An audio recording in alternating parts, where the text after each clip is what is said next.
Stop gooning.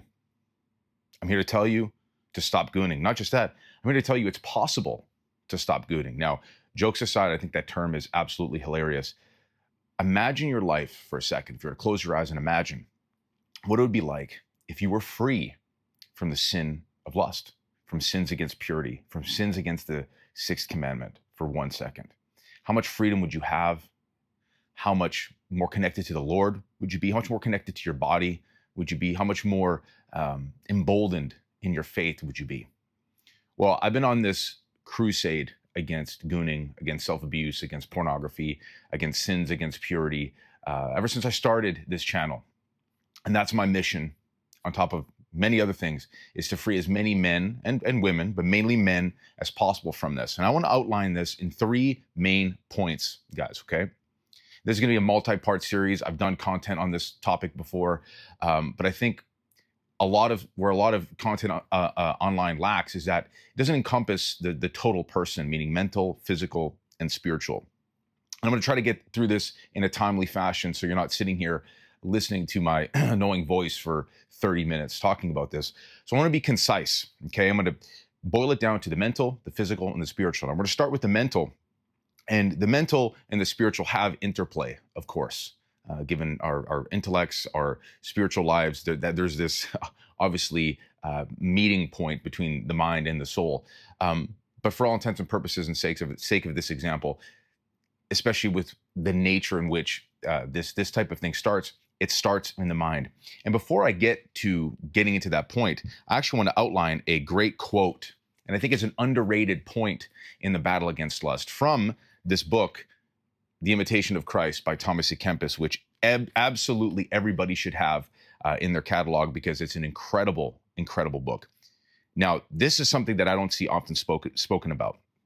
Now listen, above all, we must be especially alert against the beginnings of temptation, for the enemy is more easily conquered if he has refused entrance to the mind and is met beyond the threshold when he knocks.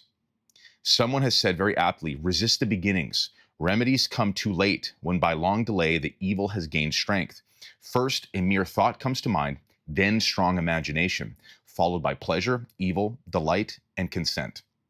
Thus, because he has not resisted in the beginning, Satan gains full entry. And the longer a man delays in resisting, so much the weaker does he become each day, while the strength of the enemy grows against him. Powerful. I had to outline this. This was pretty much the inspiration for this whole video, is that most men aren't holding their thoughts captive. That typically these thoughts start in our lower faculties. They're kind of in the background. We haven't really fully assented our intellect and our will to kind of grabbing onto these thoughts. But once they enter the intellect and the will, and we're aware that they're there, we need to repudiate them immediately. Whether that means getting up and doing something else, leaving your phone, on the table, having a cold shower, going outside, praying the rosary, having a conversation, making a phone call, or at the very least, just repudiating the thought as soon as it comes to mind.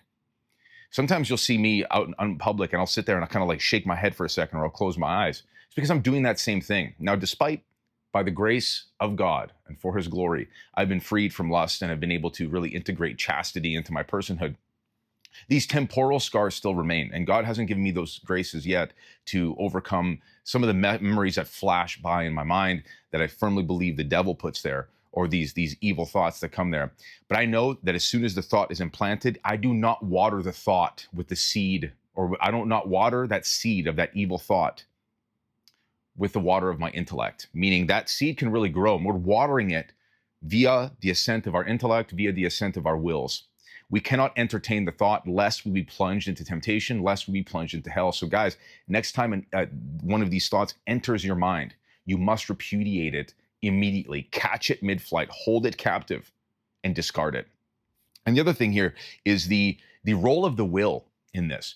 A lot of guys will do all the consecrations, all the prayers, all these things, which are good, and they need to be part of the battle against lust, against, sins against the sixth commandment, sins against purity. But you have to move your will. You have to have fight in you. You've got to fight it, because you can be doing all of these things, but if you don't choose, you don't make a conscious choice via the movement of your will to make this change, it'll never happen. The prayers won't make up for it. Going to the gym won't make up for it. This mental exercise won't make up for it. if you're not using the force of your will, which God has given you, to maintain your fidelity to grace, to maintain your state of grace. Okay? It is an act of the will. You can just do things and you can just not do things. So the first thing in this mental piece is catching the thought mid-flight. Number two, understanding that you have a will that God has given you to maintain your fidelity to grace. And yes, it's going to be a fight, and you have to prepare yourself for a fight. Now, the number two is obviously the physical. Okay? Let me give you an example.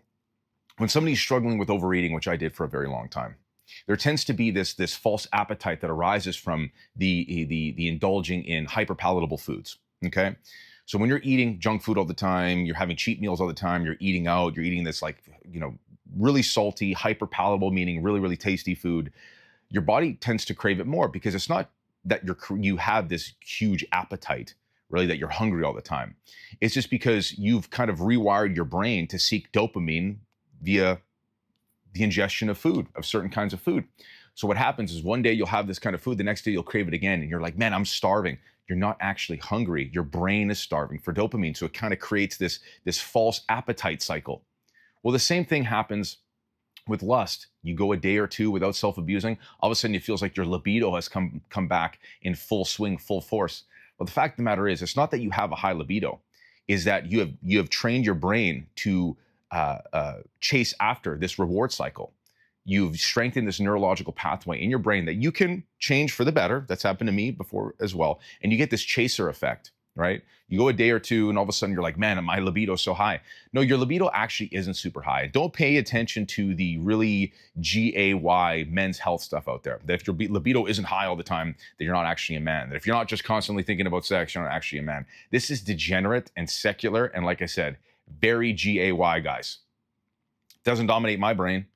I don't pay attention to my libido. I don't give it that kind of force of thought. I've subordinated it to right reason, and it's there when I need it, when my wife and I come together in marriage. Okay, but you're creating this false libido that comes from this continual self-indulgence into either looking at filth on your phone, even if you're not self-abusing, or self-abusing, which causes a cycle to perpetuate. So your libido isn't that high, guys. Even you young men, your libido isn't as high as you think it is. It's high, but it's not as high as you think it is. You're just creating the circuitry in your brain, much like when you're eating these foods that you shouldn't be eating, and your body craves more and more and more of them. You don't actually have this high appetite. You actually just have trained your brain to seek dopamine in this area. So another thing is, you've got to handle your diet, dudes. You've got to practice fasting.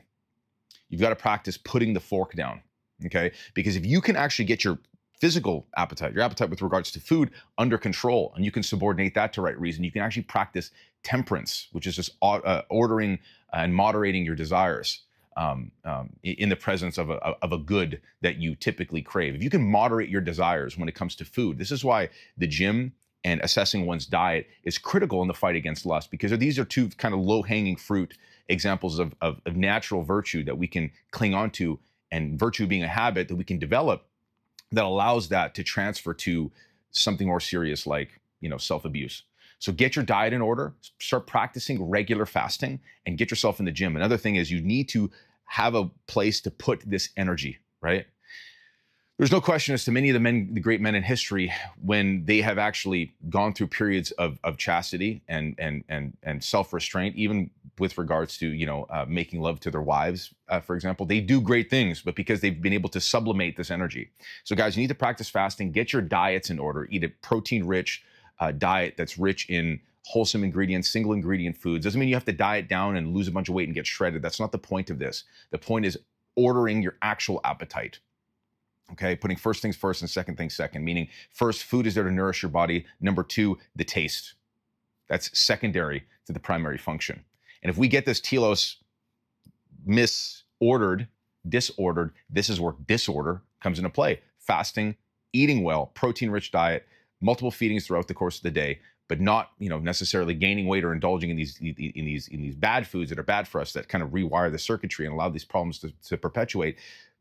But getting it in order, moving around, getting outside into nature, exercising, and lifting weights so you can actually build some fortitude. Well, how does lifting weights build fortitude? Well, it helps you persevere, helps you endure. It also helps mortify, all these things being sub-virtues of fortitude. And this is why, again, physical improvement are kind of like these low-hanging fruit things that we can do to build virtue in the natural, and when we marry that to supernatural grace, well, we're better believers, we're better Catholics. We have subordinated many of these sins, these vices, to right reason. This is what I believe what St. Thomas meant when he said grace builds on nature. So that's number two, that's the physical. And now the spiritual is ongoing penance and mortification, meaning praying your rosary every day, doing your morning offering, doing an angelus, doing, a novena, your devotion to your favorite saint. And I think what I don't think enough men are doing, and this is something that has revealed a great effeminacy in me, is not wanting to do meditation.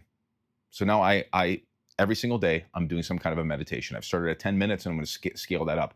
Or I'm just sitting silently with God. That's the hardest thing for me to do.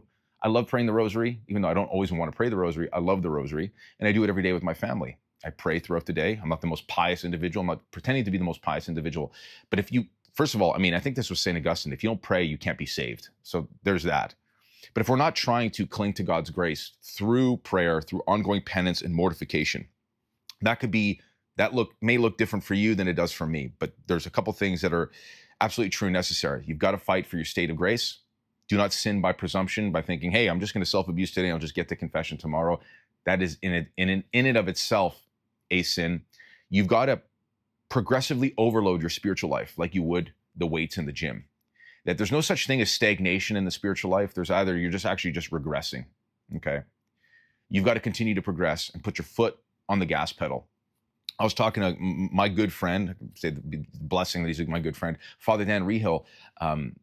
He agreed with me when I said the best defense is a good offense against the diabolic. That we can't just wait until the enemy has breached the lines to fight against him. We have to go after him with the spiritual sword at all times. So it means making your prayer life hard.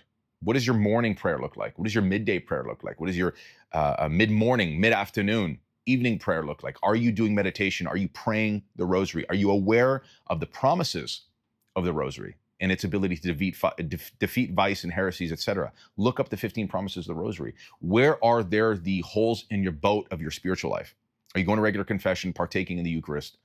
Are you doing any kind of ongoing penance? Because you could be doing the mental and the physical piece. I did that. But if without the spiritual piece, you are going to fail. This is the foundation of all this. The foundation of virtue are these habits in the spiritual life. And then we take this and then we apply this to the mental and the physical as well. And they marry themselves to each other. And again, grace builds on nature. If you are a physical specimen and you're a spiritual specimen, you're that much better of a believer. And guess what?